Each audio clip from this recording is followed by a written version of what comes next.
नमस्कार दोस्तों, मैं हूं आपका दोस्त रजत और एक बार फिर आपका स्वागत करता हूं आपकी हिंदी की क्लास में, जिसमें हम पढ़ रहे थे क्या हिंदी भाषा का विकास। हिंदी भाषा का विकास में हम लोग काफी हद तक पढ़ चुके थे कि कैसे विकास हो रहा था और विकास होने ही वाला था कि हमने वीडियो खत्म कर दी थी। तो आज हम लोग पढ़ेंगे क्या हिंदी भाषा का कालक्रम विकास, मतलब जो हम लोग लास्ट टॉपिक था हम लोग का इसमें।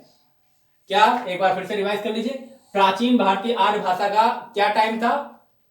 1500 ईसा पूर्व से लेकर 500 ईसा पूर्व तक। अगर ये ईसा पूर्व ना समझ में आ रहा हो तो मैं नीचे लिख दूं आपकी सहूलियत के लिए। 1500 ईसा पूर्व से 500 ईसा पूर्व तक, और फिर 500 ईसा पूर्व से 1000 ईस्वी तक कौन सी मध्यकालीन भारतीय आर्य भाषा चली थी। ठीक है, उसके बाद आधुनिक आर्य भाषा। तो पहले चलिए इन दोनों का निपटारा कर लेते हैं, आधुनिक आर्य भाषा के बारे में बाद में बात करेंगे। ठीक है, तो अब देखिए इसके बाद भी इनका डिवाइडेशन हुआ थोड़ा। कैसे? देखिए आपको यहाँ 1500 से 500 ईस्वी तक जो दिख ईसा पूर्व तक दिख रहा है, तो उसके बाद ये दो दो और कालखंडों में या फिर कालक्रम में बढ़ चुका। ठीक है, कहां से 500 का गैप लेके हम लोगों ने बांट दिया। ठीक है, तो 500 का गैप लेके जो बटा, तो ये क्या था, ये वाला याद रखिएगा। पहला जो था वो क्या 1500 से 1000 ईसा पूर्व तक था। वो क्या था? वैदिक संस्कृत, जो एक्चुअल में आई थी वैदिक संस्कृत। ठीक है, वैदिक संस्कृत, इस समय वैदिक संस्कृत चल रही थी। ठीक है, ये बात आपको समझ में आ रही होगी। ठीक है, यहां तक वैदिक संस्कृत चलती रही। अब वैदिक संस्कृत में कौन कौन सी चीजें होती हैं आपको याद हो तो, जो पहली एक कृति थी ऋग्वेद। ठीक है, ऋग्वेद क्या था? वैदिक संस्कृत में लिखा हुआ है। ठीक है, सबसे पहला जो आपका वेद है ऋग्वेद, वो किसमें? वैदिक संस्कृत भाषा में लिखा हुआ है। ठीक है, उसके अलावा जो श्लोक होते थे वो क्या होते थे? श्लोक भी इसी लैंग्वेज में गाए जाते थे। ठीक, श्लोकों का गायन आप बोल सकते हो, या फिर श्लोकों को इसी लैंग्वेज में गाते थे। और आपने देखा होगा या नहीं भी देखा होगा तो ऋग्वेद में पूरा श्लोक ही श्लोक लिखे हैं, आप उसको गा सकते हैं, लेकिन आपको आने चाहिए वो। ठीक है, तो 500 मतलब 500 साल तक ये चलता रहा। फिर उसके बाद आई क्या कहते हैं दूसरा पार्ट, जो हमारा 1000 से 500 ईसा पूर्व तक। ये अभी हम प्राचीन भारतीय आर्य भाषा का ही जो है पढ़ रहे हैं। ठीक है, तो दूसरा पार्ट था जो 500 मतलब 1000 ईसा पूर्व से 500 ईसा पूर्व तक। और एक बात याद रखिए कि यहां से डिवाइड कर देते हैं। हाँ, तो ये वाला जो है आपका वैदिक संस्कृत था।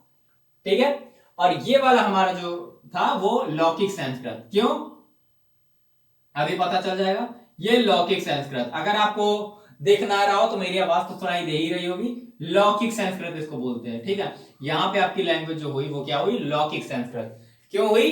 क्योंकि यहां पे हम लोग लोकगीत लोक साहित्य का निर्माण होने लगा था, उपनिषद आने लगे थे। ठीक है, इसी लैंग्वेज में आए थे। ठीक है, उपनिषद हुए और क्या कहते हैं लोक साहित्य आए कई सारे। ठीक है, जैसे पाणिनि का, कालिदास का, तो लोक साहित्य जो आए थे वो इस लैंग्वेज में आए थे, लोक गीत होने लगे थे। तो इसलिए थोड़ा और जो है चेंज हो गया था, संस्कृत का टाइप बोल सकते हैं, रूप, या फिर चेंज हो रहा था। तो इस समय जो संस्कृत थी उसे हम लौकिक संस्कृत बोलते हैं। ठीक है, आदि जननी कौन सी है? वैदिक संस्कृत, पिछले टाइम पे पढ़ चुके हम लोग। ठीक है, तो उपनिषद और लोक साहित्य ये सब का गायन वायन चलने लगा था यहाँ पे, तो और थोड़ा सा फॉर्मेशन हुआ, चेंज हुआ, तो उसमें हम लोग क्या लौकिक संस्कृत यूज कर रहे थे।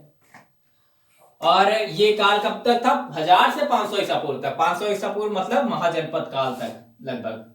महाजनपद काल लिख लीजिएगा आप, जनपद काल। ठीक है, ये लिख दे रहे हैं हम, महाजनपद काल तक। ठीक है, ये बात समझ में आ गई होगी। तो इसके बाद जो देखिए ये वाला तो आपको समझ में आ गया। अब ये जो मध्यकालीन आर्य भाषा थी आपकी, इसको भी हम लोग कितने 500 के साथ में तोड़ ले। 500 से ये चली थी पहली ईस्वी तक, पहली ईस्वी के बाद 500 तक, फिर 500 से 1000 तक, 3 पार्ट बन जाएंगे इसके। ठीक है, तो पहला पार्ट क्या हो जाएगा? पहला पार्ट आपका हो जाएगा, इसको इरेज कर देते हैं। तो अब मध्यकालीन आर्य भाषा का देखते हैं। जो इसका पहला पार्ट था वो कौन सा था? ये वाला देखिए, 500 से पहली ईस्वी तक। ठीक है, 500 से पहली ईस्वी तक, 500 से पहली ईस्वी तक पहला पार्ट था, जिसमें हमारी लैंग्वेज कौन सी थी? पाली। हाँ, पाली थी। ठीक है, पाली लैंग्वेज थी, जो कि संस्कृत का और चेंजमेंट हुआ, थोड़ा और फॉर्मेशन हुआ, उसको थोड़ा थोड़ा और बदला जाने लगा, तो कौन सी लैंग्वेज आ गई? पाली आ गई आपकी। पाली आपको पता है क्या? प्रथम देश भाषा यहाँ पे आ गई थी। प्रथम देश भाषा हम लोग किसको बोलते हैं? पाली को बोलते हैं। और पाली के बारे में आपको क्या मालूम है कि जो महात्मा बुद्ध जी सॉरी गौतम बुद्ध जी थे, उनके जो उपदेश थे वो इसी भाषा में थे। ठीक है,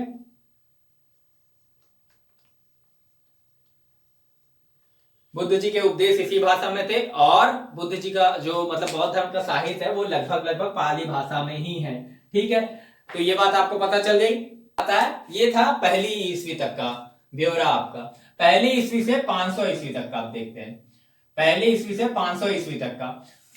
तो इसमें कौन सी लैंग्वेज आ गई थी? जैसा मैंने आपको पहले दिखाया था कि कैसे कैसे चेंज हुई थी लैंग्वेज, हमारी संस्कृत भाषा कैसे कैसे चेंज हुई थी, तो वो आ गई थी प्राकृत भाषा यहाँ पे। ठीक है, यहां पाली थी, यहां प्राकृत थी, यहां पे वैदिक थी, यहां लौकिक थी, लेकिन ये दोनों थी संस्कृत ही। ठीक है, ये संस्कृत के सारे रूप चल रहे हैं। यहां लौकिक थी, यहां पाली, यहां प्राकृत, प्राकृत भाषा थी। उसके बाद 500 ईसा पूर्व से 900 मान लीजिए, 900 ईसा पूर्व देखिएगा। ठीक है, 500 ईसा पूर्व से 900 ईसा पूर्व, यहां पे आपकी कौन सी लैंग्वेज आ गई थी? अपभ्रंश। यहां अपभ्रंश लैंग्वेज आ गई थी। यहां पे आपकी लैंग्वेज आ गई थी कौन सी? पाली थी, यहां पे प्राकृत थी। पाली को क्या बोला हमने? प्रथम देशी भाषा बोला या देश भाषा बोला। प्राकृत को हमने बोला दूसरी देश भाषा या द्वितीय देश भाषा। ठीक है, देश भाषा। ठीक, समझ में आ रही होगी मेरी राइटिंग? वैसे अच्छी नहीं है तो नहीं आ रही होगी, लेकिन हम बोल भी रहे हैं मुंह से, मेरे उच्चारण आप तक पहुंच रहे होंगे। उसके बाद दूसरी देश भाषा के बाद ये जो प्राकृत भाषा थी, आपको याद रखना होगा कि जो जैन साहित्य था, जैन साहित्य है वो इसी लैंग्वेज में है। ठीक है, जैन साहित्य, और केवल इस लैंग्वेज और अपभ्रंश इस लैंग्वेज में है। इन दो लैंग्वेज में ही जैन साहित्य हमें मिलता है। जो महावीर जी के उपदेश थे, जो जैन धर्म के प्रवर्तक थे, उनके जो जितने भी जो है क्या कहते हैं उपदेश, जैसे कि बौद्ध धर्म के जो थे बुद्ध जी, उनके उपदेश किस में थे? पाली भाषा में थे। महावीर जी के उपदेश क्या थे? मैंने पहले भी बताया था, महावीर जी के उपदेश जो थे वो प्राकृत भाषा में थे। ठीक है, तो महावीर जी के उपदेश किसमें थे? प्राकृत भाषा में थे। उसके बाद आ गया अपभ्रंश, और जो जैन साहित्य था वो प्राकृत और अपभ्रंश दोनों भाषाओं में हमें मिलता है।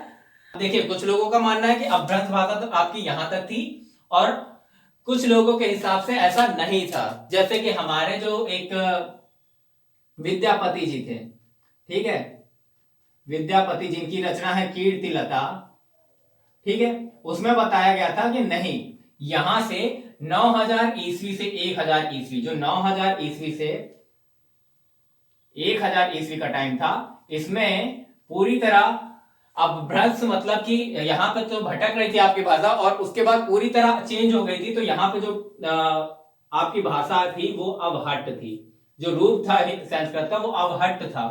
ठीक है, तो इनकी ये वाली जो रचना है कीर्तिलता, इसमें बताया था कि रचनाकार है विद्यापति जी।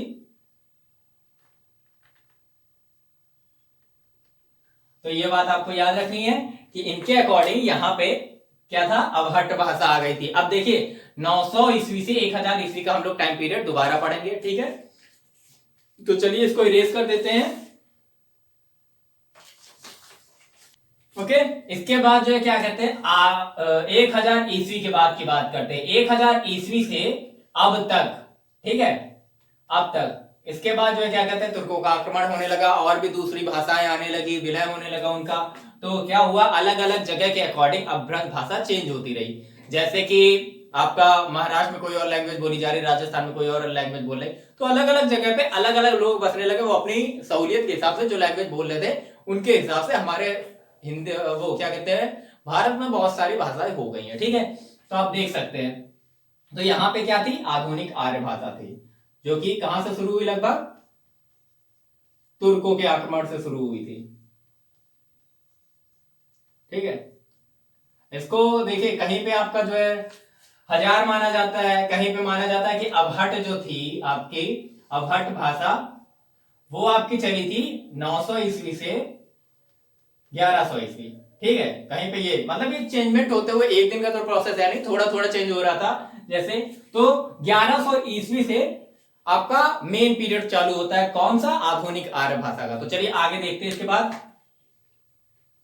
तो देखिए यहां पे आपका 900 से जो 1000 ईस्वी वाला पीरियड था, ठीक है, इसमें क्या था कि हम लोग आधुनिक हिंदी की तरफ बढ़ते हुए जा रहे थे। ठीक है, तो इसमें अपभ्रंश या अपभट्ट जो भी भाषा अलग अलग के अकॉर्डिंग बोली जाती है या बोली जाती थी, ठीक है, सॉरी बोली जाती थी, तो उसको क्या अलग अलग रूप मिलने लगा था। क्यों? क्योंकि स्थान अलग अलग स्थानों के हिसाब से इसका चेंजमेंट होने लगा था। ठीक है, अलग अलग स्थानों के अकॉर्डिंग ये भाषा अपना रूप चेंज कर रही थी। ठीक, और क्योंकि इस समय बहुत से लोग बाहर से आ रहे थे, जैसे कि तुर्कों का आक्रमण हुआ, महमूद गजनवी वाला आक्रमण हुआ, ठीक है, तुर्कों का आक्रमण हो रहा था, इस वजह से अब विदेशी भाषाएं भी इसमें मिलने लगी थी, और मिलने की वजह से उसमें काफी चेंजमेंट आ रहा था। ठीक है, अब जैसे कि हमारे एक इतिहासकार हैं, कौन? भोलानाथ तिवारी जी। भोलानाथ तिवारी जी जो हैं वो हमारे एक इतिहासकार है। जो इंग्लिश में पढ़ते हैं उनके लिए मैं बता दूं, इतिहासकार मतलब क्या होता है? History sheeter. ठीक है, हिस्ट्री सीटर नहीं होता है, सॉरी इतिहासकार मतलब हिस्ट्री सीटर नहीं होता, आप ऐसा मत सोचिएगा। ठीक है, मैं पता करके बताऊंगा, क्योंकि मैं इंग्लिश का टीचर नहीं हूं, तो हिस्ट्री सीटर नहीं हो सकता है। हिस्ट्री सीटर तो गलत होता है, आप सर्च करके देख लीजिएगा ठीक है, इतिहासकार जो हमारे होते हैं, ठीक है, तो भोलानाथ तिवारी जी एक थे हमारे इतिहासकार। इनके अकॉर्डिंग क्या था कि अलग अलग स्थानों के हिसाब से हमारी जो लैंग्वेज थी, कौन सी उस समय? अपभ्रंश। उस अपभ्रंश भाषा के 7 भेद हुए, मतलब 7 तरह की हो गई, 7 भेद हो गए, मतलब पूरे इंडिया के अकॉर्डिंग 7 भेद हो गए, जैसे राजस्थानी, गुजराती और क्या कहते हैं मराठी, इस तरह के कई सारे भेद हो गए।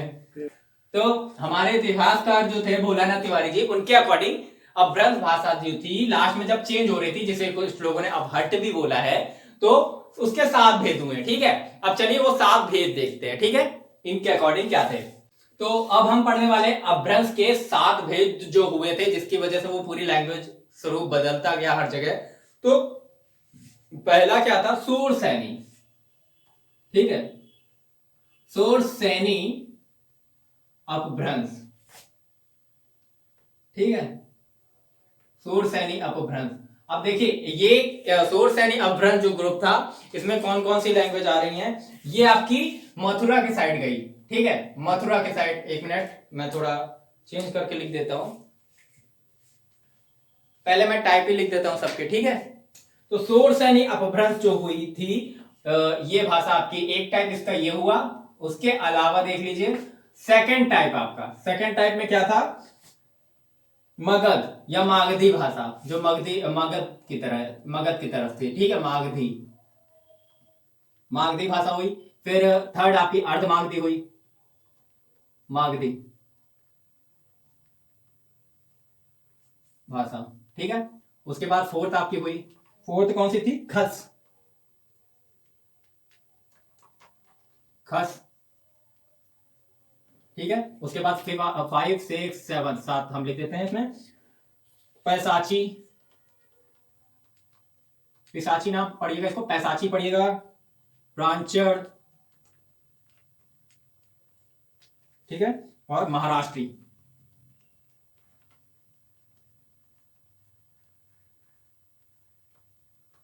ठीक है, तो अपभ्रंश के ये 7 तरीके के पार्ट हुए हैं, जिसमें जो है पहली सूरसैनी अपभ्रंश भाषा हुई, दूसरी मागधी भाषा हुई, और अर्धमागधी भाषा खस, पैसाची और ब्रांचर, महाराष्ट्री भाषा। महाराष्ट्री भाषा तो आपको पता चल ही रहा होगा, लेकिन बाकी का जो है वो आपको मैं बताता हूं कि क्या क्या था उसके हिसाब से।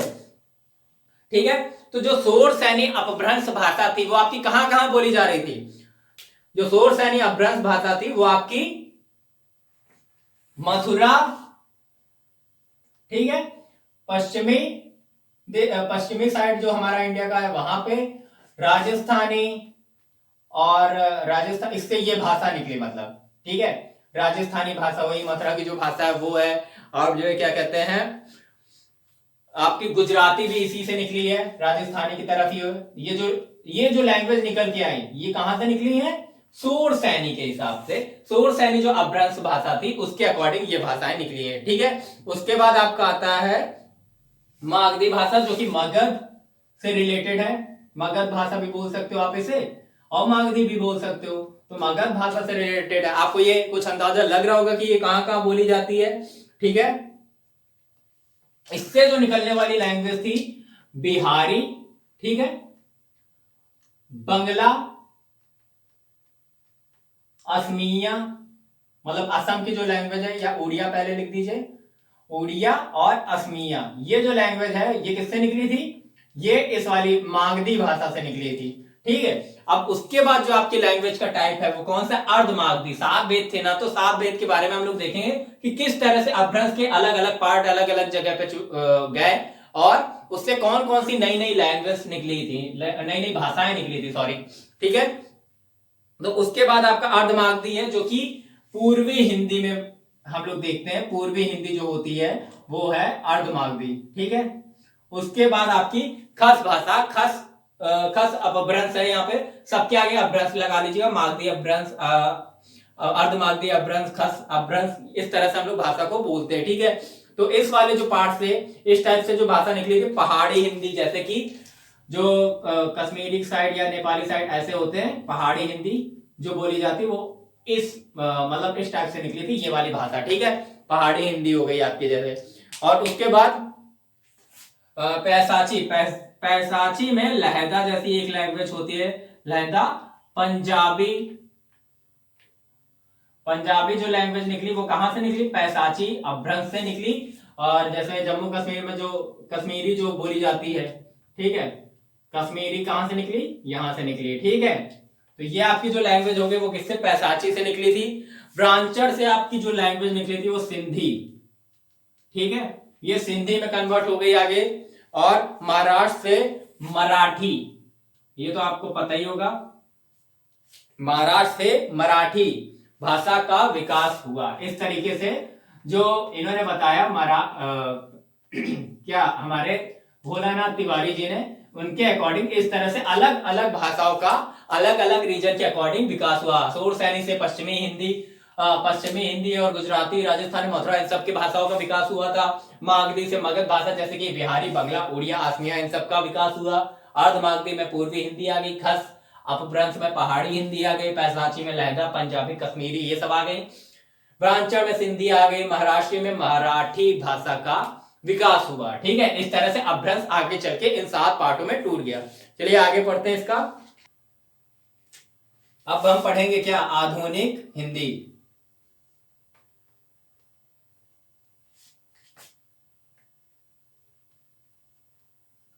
जो कि चली कहां से? आपके चली 1000 ईस्वी से लगभग, और कहां तक चली थी? अब तक चली रही है, ठीक, 1000 या 1100 से मान लीजिए, ठीक है, 1000 या फिर 1100, क्योंकि वो चेंज होते होते आपका काफी टाइम लगा था। 1100 से आप मान सकते हैं 1400 तक, 1400 ईस्वी तक। उसके बाद जो सेकंड आपका पार्ट था वो क्या था? 1400 से 1850 तक, 1850 ईस्वी तक, ठीक है। तीसरा जो आपका पार्ट टूटा वो क्या है? तीसरा जो पीरियड था, या आधुनिक हिंदी के 3 पार्ट थे, ठीक है, 3 क्रम में बांटा गया इसको, ठीक है। 1850 ईस्वी से जो अब तक हम लोग कर रहे हैं, जो अब तक हम लोग बोल रहे हैं, वहां तक पहुंचने में कितना टाइम लगा देखिए। तो मेन आपको यही वाला पार्ट पढ़ना है, तो आप इनके नेमिंग कर देते हैं हम लोग, ठीक है। प्राचीन हिंदी, ठीक है। यहां पे फिर आप क्या आया? क्या? मध्यकालीन हिंदी।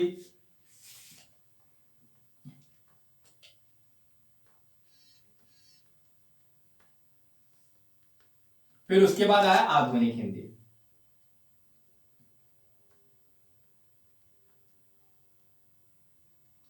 ठीक है, यहां तक तो आपको बात समझ में आ गई कि 1850 ईस्वी से अब तक क्या चल रहा है? आधुनिक हिंदी। पर आधुनिक हिंदी में क्या शुरू हो गया? गद्य रचनाएं शामिल हो गई, गद्य रचना शुरू हो चुकी थी। तो अब गद्य रचना के आधार पर कितने पार्ट हो गए अब ये देखते हैं।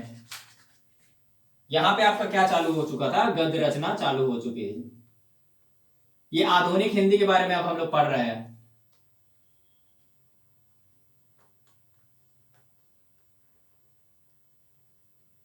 ठीक है, गद्य रचना के हिसाब से हम लोग कौन कौन से युग देख सकते हैं, देखिए पहला भारतेंदु हरिश्चंद्र के अकॉर्डिंग भारतेंदु युग चला।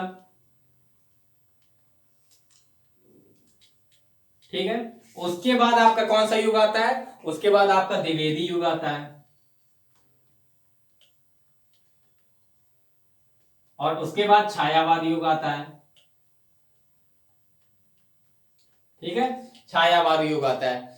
ये भारतेंदु युग आपको कुछ कुछ याद आ रहा होगा, किनका, भारतेंदु हरिश्चंद्र जी का नाम, जिनके नाम पे, जिन्हें गद्य का जनक कहते हैं, क्या, हिंदी गद्य साहित्य का जनक भारतेंदु हरिश्चंद्र। ठीक है, उसके बाद सेकंड नंबर पे आपका था, 1 मिनट मार्कर नहीं चल रहा है, मैं कुछ और करता हूं इसके लिए, महावीर प्रसाद द्विवेदी जी, जिनके लिए आया क्या, द्विवेदी युग।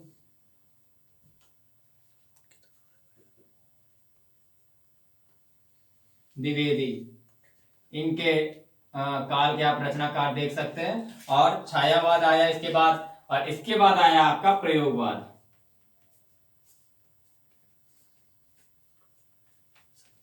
ठीक है, ये आपका चला कहां से, 1850 से 1900, ये 1900 से 1920, और ये 1920 से अब तक। ठीक है, कौन सा, ये दोनों मिला के। ठीक है, तो ये बात आपको समझ में आ गई होगी। 3 पार्ट इसमें भी जो बने थे आपके। तो देखिए यहां तक हम लोग आ चुके हैं। अब बात आती है कि भारत की राष्ट्रभाषा की, कि अगर हिंदी बोली जाती है, हिंदी हम इतना पढ़ते हैं, तो भारत की राष्ट्रभाषा क्यों नहीं। देखिए जब हम लोग, क्या हुआ कि राष्ट्रभाषा बन रही थी, तो साउथ इंडिया के जो लोग थे, थोड़ा उन्होंने मतलब ये कहा कि उनकी लैंग्वेज अलग है, तो इतना ज्यादा तो हिंदी बोली नहीं जाती हर जगह, जैसे साउथ इंडिया में नहीं बोली जाती, कुछ और जगहों पे नहीं बोली जाती है, तो मतलब किस बेसिस पे माना जाए। तो फिर ये बात हुई कि चलिए हिंदी को राष्ट्रभाषा तो अब नहीं बनाया जा सकता, क्योंकि उनके लिए सीखना थोड़ा मुश्किल रहेगा। हिंदी में भारत में बहुत सारी भाषाएं बोली जाती है, तो किन्होंने मना कर दिया, साउथ इंडिया के लोगों ने, तो थोड़ा प्रॉब्लम हो गया, इस वजह से नहीं बना। तो अनुच्छेद 43 इसके अनुसार, ठीक है, हिंदी, हिंदी को हमारी क्या है, हिंदी हमारी क्या है, राष्ट्रभाषा नहीं है, राजभाषा है। ठीक है, हिंदी को राजभाषा घोषित किया गया है। ठीक है, ये भी मार्कर नहीं चल रहा है, दूसरा लेते हैं। तो सोरसैनी अपभ्रंश से निकली हुई पश्चिमी हिंदी की मानक संस्कृत निष्ठ खड़ी बोली को क्या माना गया है, माना गया है राजभाषा, माना गया राजभाषा। हिंदी, ये वाली जो राजभाषा है वही हिंदी के अंतर्गत, इसी हिंदी को राजभाषा माना गया है। ठीक है, अब हिंदी भाषा की लिपि, लिपि क्या है, लिपि देवनागरी है। ठीक है, ये बात हमेशा याद रखिएगा, पूछा जाता है अक्सर। तो लिपि कौन सी हमारी, देवनागरी है हिंदी, किसकी, मतलब खड़ी बोली की भी लिपि यही होगी, इसका मतलब। और खड़ी बोली को और क्या बोला जाता है, खड़ी बोली को कौरवी भी बोलते हैं। ठीक है, कौरवी भी बोलते हैं, कौरवी भी बोलते हैं। ठीक है, तो खड़ी बोली के और क्या, कौरवी बोलते हैं, और क्या बोलते हैं, कौरवी बोलते हैं। ठीक है, तो ये बात याद रखिएगा। सोरसैनी अपभ्रंश से निकली हुई पश्चिमी हिंदी जो भाषा है, उसकी संस्कृत निष्ठ मानक खड़ी बोली की हिंदी को क्या बोलते हैं, राजभाषा माना गया है। ठीक है, ये सारे पाठ हैं, लिखे हुए हैं। ठीक है, राजभाषा में अनुच्छेद 43 के अनुसार। ठीक है, और जिसकी लिपि क्या है, देवनागरी है। इतनी बात आपको समझ में आ गई। तो चलिए अब इस पे बेस्ड कुछ क्वेश्चन होते हैं वो देख लेते हैं। तो देखिए इस तरह के आपके क्वेश्चन पूछे जाते हैं। यहाँ पे कुछ क्वेश्चन लिखे, जैसे कि हिंदी भाषा की लिपि क्या है, आपकी देवनागरी है, ये आपको पता है, अभी मैंने बताया। इसी तरह से जैसे आपको बिहारी हिंदी किस भाषा, किस अपभ्रंश से निकली है, किस अपभ्रंश भाषा से निकली है, तो ये आपको पता है, किससे, मागधी, मागधी से निकली है। ठीक है, इसी तरह आपको सारे क्वेश्चन जो है उसमें तैयार हो जाएंगे, जैसे पहाड़ी, सिंधी, लहदा, पंजाबी, पंजीबी लिखा है इसमें, पंजाबी, राजस्थानी और पूर्वी हिंदी किससे निकली, अपभ्रंश का संक्रमण कालीन रूप क्या है, तो ये क्या है, अवहट। ठीक है, अब जैसे 1500 ईसा पूर्व से 1000 ईसा ईस्वी तक 1500 ईस्वी से 1000 ईस्वी नहीं, सॉरी, ईसा पूर्व होगा यहाँ पे, पूर्व से 1000 ईसा पूर्व तक कौन सी लैंग्वेज बोली जाती थी, सॉरी। तो इसमें क्या था, संस्कृत थी, ठीक है। संस्कृत, और कौन सी संस्कृत थी, वैदिक संस्कृत थी, वैदिक, ठीक है। तो ये बात आपको समझ में आ गई होगी। इस तरह के क्वेश्चन बनते हैं हमारे। तो आई होप कि आपको वीडियो अच्छा लगा हो और हमारी बात समझ में आई हो। अगर आपको वीडियो पसंद आया हो तो प्लीज लाइक कर दिया करिए, सब्सक्राइब कर दिया करिए और शेयर कर दिया करिए। मिलते हैं नेक्स्ट वीडियो में। Thanks for watching.